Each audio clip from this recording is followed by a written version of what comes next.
right, we are coming at you with a granola bar recipe. So I know you guys had requested a healthy granola bar recipe, and now we are kind of making do with what we got. So we are doing a no-bake granola bar. What you need for this recipe is, I'm going to show you in the bowl here. We've already kind of blended it up. We have 2.5 cups of rolled oats. We have a cup of sprouted pumpkin seeds. And now we talked to you guys about why we use the sprouted or unsprouted. And frankly, that's just what we had in our pantry. We have just a dash of organic dried tart cherries. We put a whole cup of raisins in because Stella really loves raisins, right, Stella? Yep. And then we did a cup of coconut flakes. So the coconut flakes and the rolled oats will kind of help the granola bars stick together.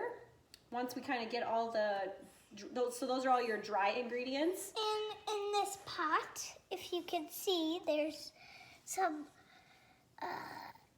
coconut oil, peanut butter, and honey in there. Yep, we're melting the coconut oil and the honey and the peanut. It's actually not peanut butter, it's sun butter, right, Sal?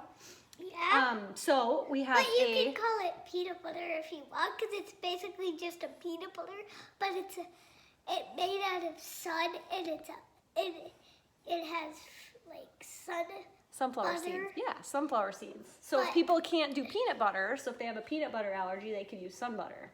Same thing goes if you are allergic to bees and you can't use honey, you could use maple syrup. So we have about a cup of sun butter. Like, I'm not allergic to bees. Okay, let me finish.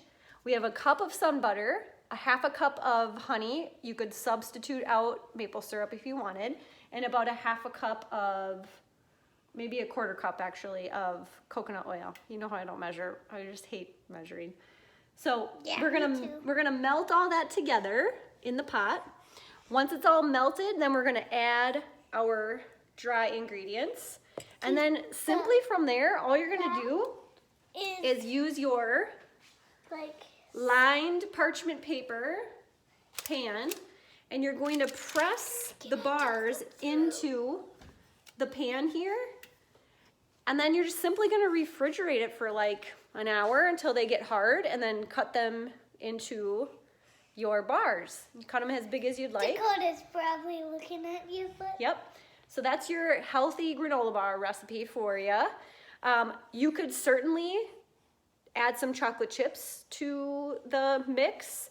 You could do dried apricots, any really dried fruit. So whatever you have, we had raisins and we had some tart cherries. So we're going to put tart cherries and raisins in there.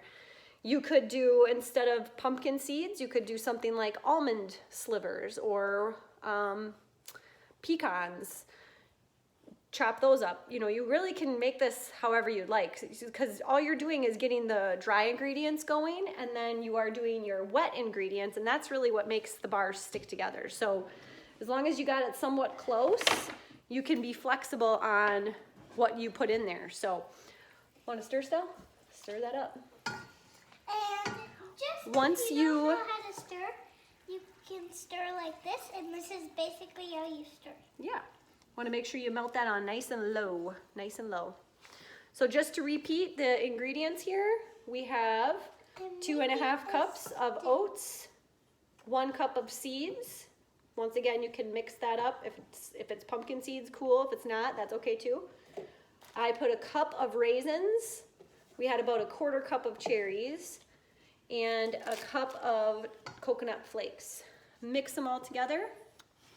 Add them to your melted ingredients and press it into your baking dish and put it in the refrigerator. Call her a day. Enjoy. See you guys later.